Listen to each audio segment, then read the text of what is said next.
Pride and Prejudice, Chapter 6, 8th video. Her performance was pleasing, though by no means capital. Capital is like a very, very important, right? First rate. I'll give you more details in the review. After a song or two, and before she could reply the entreaties of several that she would sing again. Entreating is like people pleading, oh please again, sing again.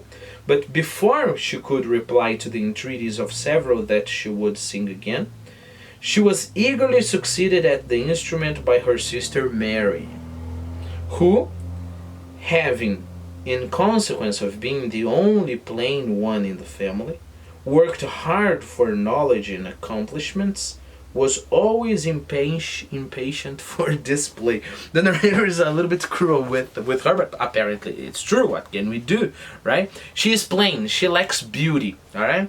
She lacks distinction. She is like a plain coffee. You know, plain coffee, no sugar, no cream. Even though I like plain coffee, but that's when you order a plain coffee, it's just like that, right? Or a plain hot dog. It's just the bun and the sausage, you know? No ketchup, no, I don't know, chips, no catupiry, nothing, right? Just plain. So she was very plain.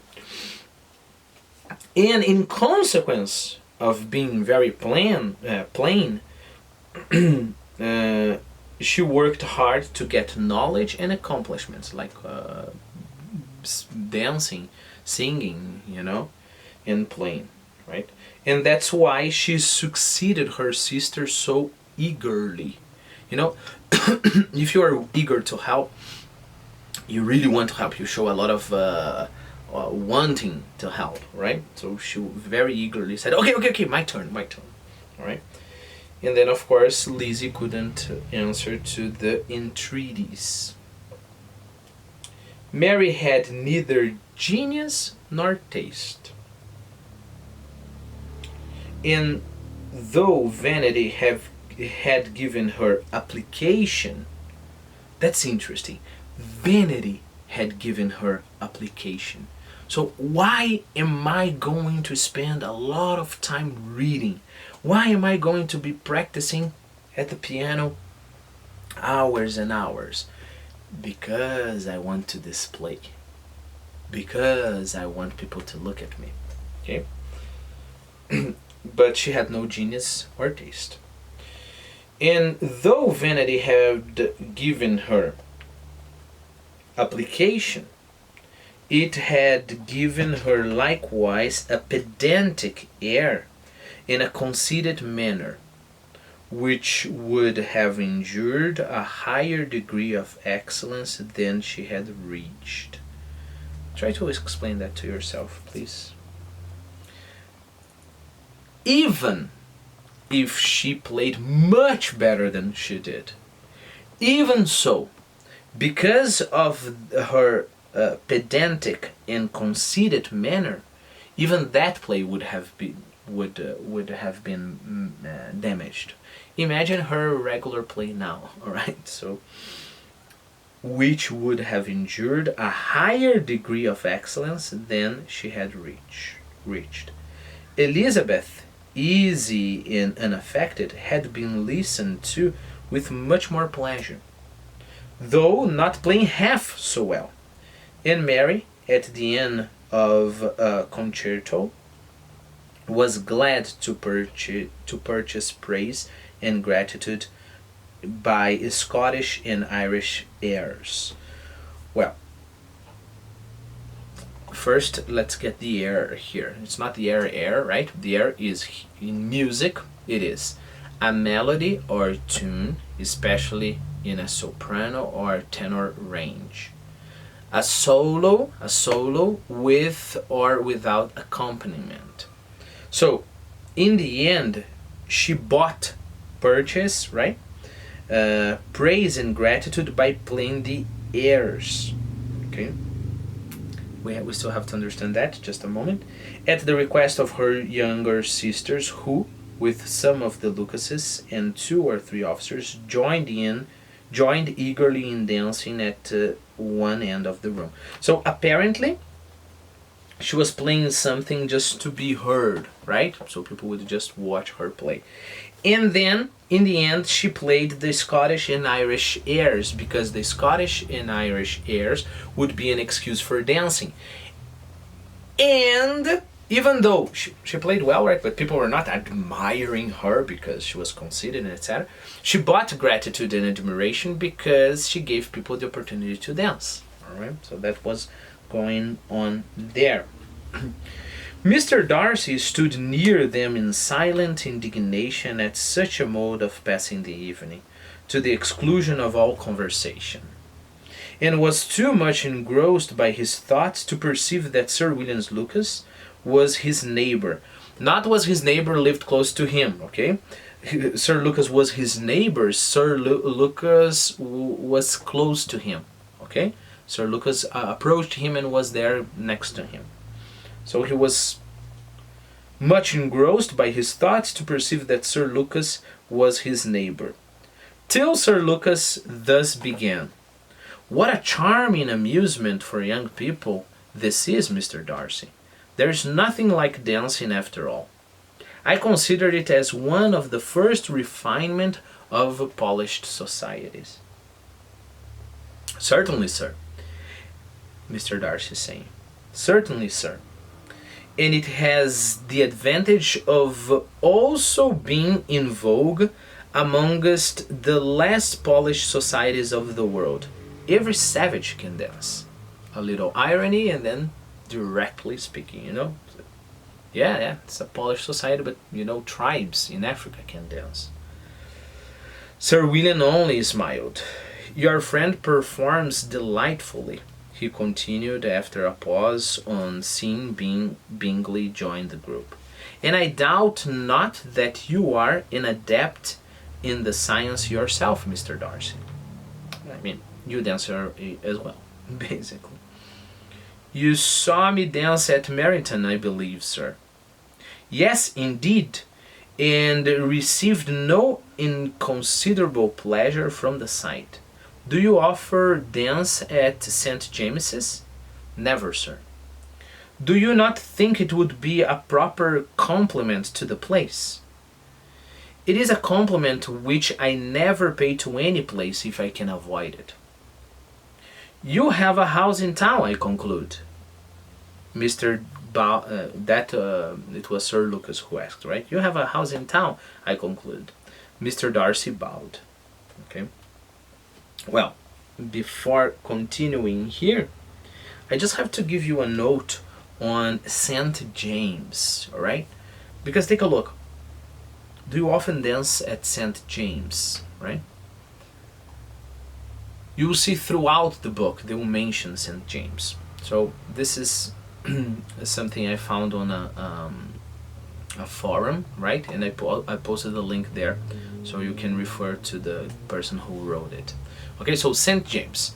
The court of St. James's Palace refers to the palace now used as the administrative center of royal business. Nowadays, it's the administrative center of royal business. But it was the official royal residence from 1702 until 1837, when Buckingham Palace took over the role. Okay? Before Buckingham Palace, of course, is where the Queen lives, right? Before it took the role of being the residence, the royal residence, it was St. James. I think you had to obtain a certain status before you could be presented at court, which, this the guy is speaking, which is why Sir William was so proud of himself. There is that P word, okay. And then the person commented, there is that P word again, you know, playing with, you know, have the F word, the N word, the P word again, that is pride, right? That's why it's a big deal when you talk about St. James, right? It means that the king or the queen, right, the royal house, you know, throws a party, and some very important people are invited to parties and balls, right? Well, so continuing, Mr. Darcy. So Sir Lucas, right? You have a house in town, I conclude. Mr. Darcy bowed. Bowed is to do like this, right? I had once had some thought of fixing in town myself, for I'm fond of superior society. But I did not feel quite certain that the air of London would agree with Lady Lucas.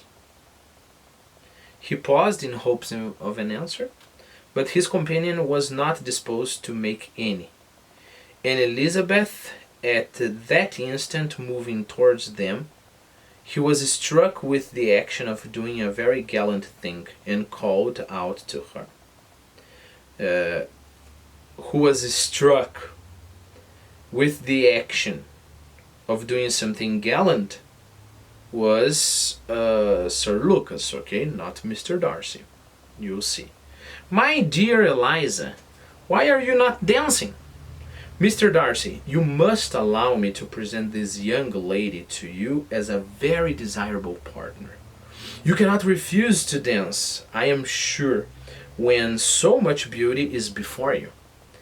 And taking her hand, he would have given it to Mr. Darcy, who, though extremely surprised, was not unwilling to receive it. Be careful with those double negations, right? If he was not unwilling, so he was willing, okay? So Mr. Darcy was going there to get the hand, all right? At this time, he would gladly dance with Lizzie. So one more time, Mr. Darcy, who, though extremely surprised, was not unwilling to receive the hand, when she instantly drew back and said with some discomposure to Sir William, "Indeed, sir, I have not the least intention of dance. I entreat you," so I ask you, right? Just as people entreated her to play one more time, so I heartily ask you, I entreat you not to suppose that I moved this way in order to beg for a partner. So I didn't come walking in your direction, sir, for you to get me a partner. Please don't interpret like that, please. Mr. Darcy, with great propriety, requested to be allowed the honor of her hand, but in vain. So now Mr. Darcy asked. He said, no, it's not about Sir Lucas, you know. I want to dance with you. Shall we dance? But it was in vain. Elizabeth was determined, nor did Sir William at all shake her purpose by his attempt at persuasion. So Sir William's even, continued. No, but please dance with this guy. You excel so much in the dance, Miss Eliza, that it is cruel to deny me the happiness of seeing you. Sir William's, right? And though this gentleman dislikes the amusement in general, he can have no objection, I'm sure, to oblige us for 1/2 hour.